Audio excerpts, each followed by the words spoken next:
Hello students, मैं doctor साहबजीत राला। आज हम मेरे साथ पढ़ेंगे relative stability of acid derivative.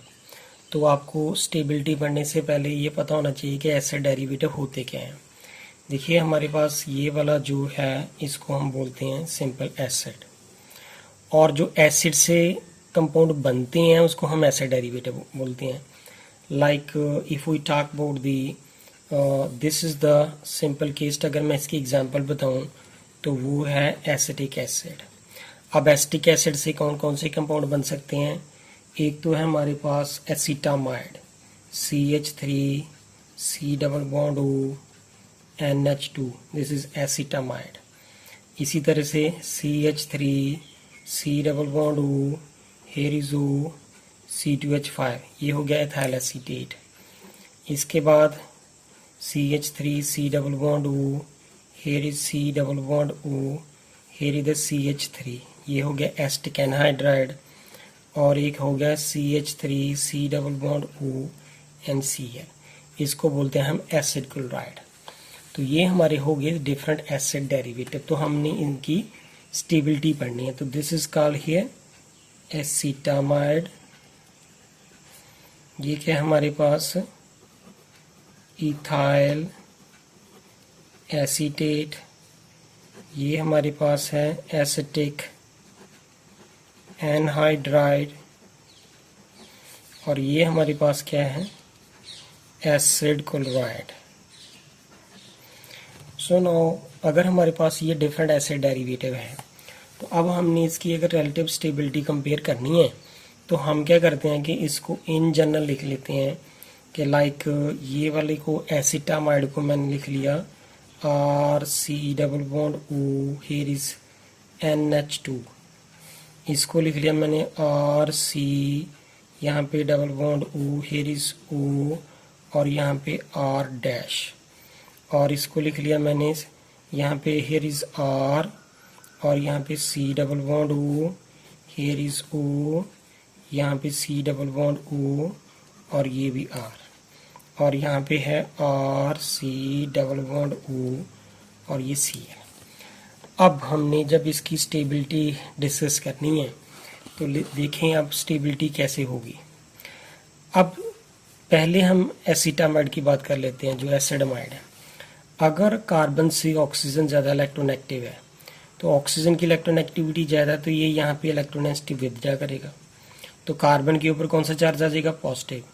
तो नाइट्रोजन अपने लोन पेयर यू यहाँ पे डोनेट कर देगा। तो अगर ये यहाँ पे अपने लोन पेयर डोनेट कर दे तो यहाँ पे हमारे पास कौन सी स्ट्रक्चर बन जाती है? RC, here is O के ऊपर नेगेटिव चार्ज, और यहाँ पे NH2। कार्बन और नाइट्रोजन के बीच में यहाँ पे डबल बॉन्ड आ जाता है, तो नाइट्रोजन के ऊपर कौन सा चार्ज है?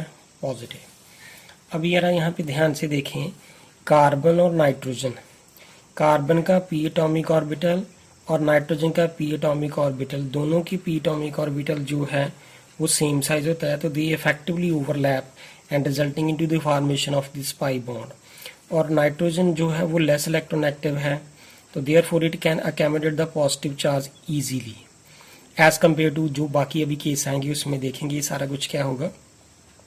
अगर मैं इसकी डिस्कशन करता हूँ, ये हमारे पास एस्टर है, तो यहाँ पे देखें ये कार्बन और ये ऑक्सीजन। ऑक्सीजन की इलेक्ट्रोनेगेटिविटी ज़्यादा, इसने अपनी इलेक्ट्रोनेगेटिविटी विदड्रा की, तो कार्बन के ऊपर कौन सा चार्ज है? पॉजिटिव। तो इस ऑक्सीजन के पास यहाँ पे लोन पेयर प्रेजेंट है। तो अगर ये लोन पेयर यहाँ पे डोनेट कर दे तो यहाँ पे हमारे पास क्या बन गया? RC, here is O के ऊपर नेगेटिव चार्ज, यहाँ पे double bond O, here is R। तो यहाँ पे ऑक्सीजन ने जब अपने लोन पे डोनेट कर दी तो ऑक्सीजन के ऊपर कौन सा चार्ज है? पॉजिटिव। तो अब ऑक्सीजन के ऊपर पॉजिटिव चार्ज आ जा रहा है। Being an electronegative element this oxygen do not require the positive. लेकिन यहाँ पे एक पॉइंट और डिस्कशन वाला जरूर है कि अगर इसके साथ में नेक्स्ट वाला केस भी डिस्कस करूंगा, एसिड जो एसिड एनहाइड्राइड का, ऑक्सीजन के ऊपर पॉजिटिव चार्ज तो आ रहा है लेकिन उसको न्यूट्रलाइज करने के लिए यहाँ पे R ग्रुप प्रेजेंट है। तो ये R ग्रुप जो है वो इलेक्ट्रॉन डोनेटिंग होता है, तो यहाँ पे क्या लग गया? Plus I effect. तो प्लस आई इफेक्ट लगने से ये हो जाएगा, इसको थोड़ा सा स्टेबलाइज करेगा। अगर लेकिन हम इसका केस देख लें तो इस केस में क्या है? R यहाँ पे C double bond O, here is O, यहाँ पे C, ये double bond O, here is R। अगर ये वाला एसिड डेरिवेटिव अपनी तरफ यहाँ पे ये इलेक्ट्रॉन विथड्रा कर ले, तो जब ये इलेक्ट्रॉन विथड्रा करेगा तो ऑक्सीजन जो है वो ऑक्सीजन अपने लोन पर यहाँ पे डोनेट करेगी। तो जब ऑक्सीजन अपने लोन पे डोनेट करेगी तो इसकी स्ट्रक्चर मैं यहाँ नीचे बनाने लगा हूँ।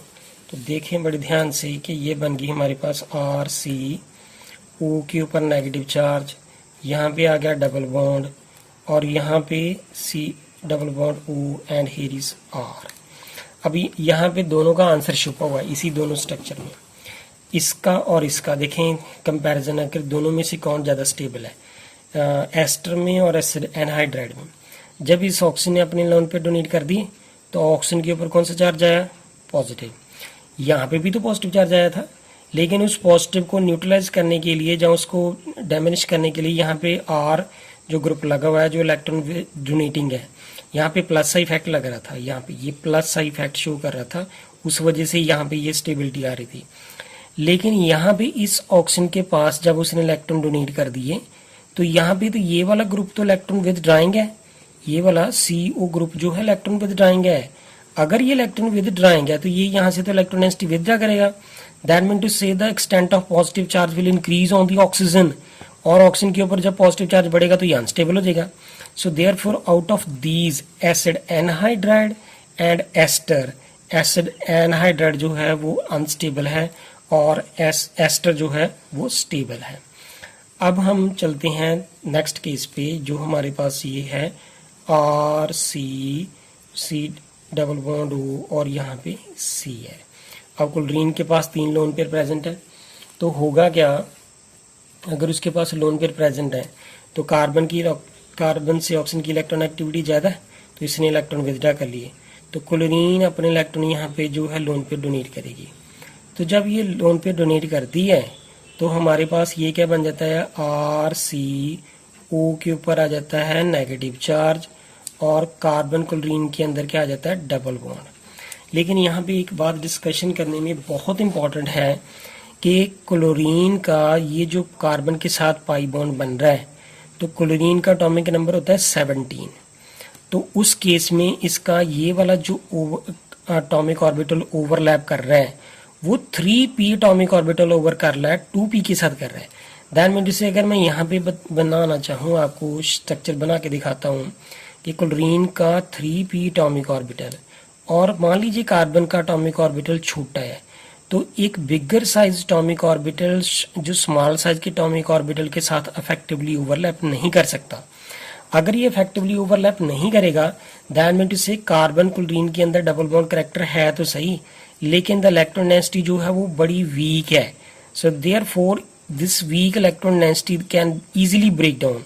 दैट मीन टू से कि अगर मैं चारों का कंपैरिजन करना चाहूँ तो सब में से जो ज़्यादा रिएक्टिव है वो कौन सा है, एसिड क्लोराइड, क्योंकि क्लोरीन के ऊपर पॉजिटिव चार्ज आ तो रहा है, ये अपने इलेक्ट्रॉन डोनेट तो कर रहा है, लेकिन यहाँ पे क्लोरीन का 3p एटॉमिक ऑर्बिटल कार्बन के 2p एटॉमिक ऑर्बिटल से ओवरलैप कर रहा है, due to which there is weak overlapping between this 3p orbital of chlorine and 2p atomic orbital of the carbon, and therefore this is the unstable and relatively more active, सबसे ज़्यादा reactive ये होगा। और अगर हम बाकियों का comparison कर लें, जैसे मैंने इसकी डिस्कशन कर ही चुका हूँ कि एस्टर और एसिड एनहाइड्राइड में से, तो ये जो है एस्टर वो स्टेबल है एज कम्पेयर टू एनहाइड्राइड, क्योंकि यहाँ पे ये R ग्रुप लगा हुआ है। ये R जब ऑक्सीजन के ऊपर पॉजिटिव चार्ज आता है तो R जो है इंडक्टिव इफेक्ट शो करता है, तो इसको जो है वो डैमेज कर देता है। लेकिन इस केस में जो है जब ऑक्सीजन के ऊपर पॉजिटिव चार्ज आएगा तो ये इलेक्ट्रॉन विद ड्राइंग ग्रुप लगा हुआ है, तो ये इस तरफ इलेक्ट्रॉन विथड्रा करेगा तो ऑक्सीजन के ऊपर एक्सटेंट ऑफ पॉजिटिव चार्ज और बढ़ेगा and therefore it become unstable. So therefore out of these 4, चारों में से अमाइड, एस्टर, जो एनहाइड्राइड और एसिड क्लोराइड, सबसे ज़्यादा इनमें से स्टेबल कौन है, दिस एसिड अमाइड, क्योंकि नाइट्रोजन जो है वो being an less electronegative element can easily accommodate the positive charge. तो यहाँ पे ऑक्सीजन के ऊपर पॉजिटिव चार्ज आ रहा है, यहाँ पे भी ऑक्सीजन के ऊपर पॉजिटिव चार्ज आ रहा है। These are the electronegative element which do not require the positive. लेकिन nitrogen being an less electronegative element can easily accommodate the positive charge. And by the way यहाँ पे जो ओवरलैपिंग है 2p के साथ हो रही है। So therefore this is the effective overlapping here, and it is easy to commute the positive charge by the nitrogen because it is the less electronegative. Therefore, out of these four, the acid amide is the most stable. After that, followed by this ester, and followed by this anhydride, and then after that is the acid chloride. So therefore, it will follow this trend, that is the जो amides होते हैं acid amide, this is the most stable, followed by this ester, then acid anhydride, then acid chloride. So this is the overall trend of the relative stability of the acid derivative. So thank you friend, अगर आपको मेरी video पसंद है please इसे like करें and comment करके बताएं। Thank you friends.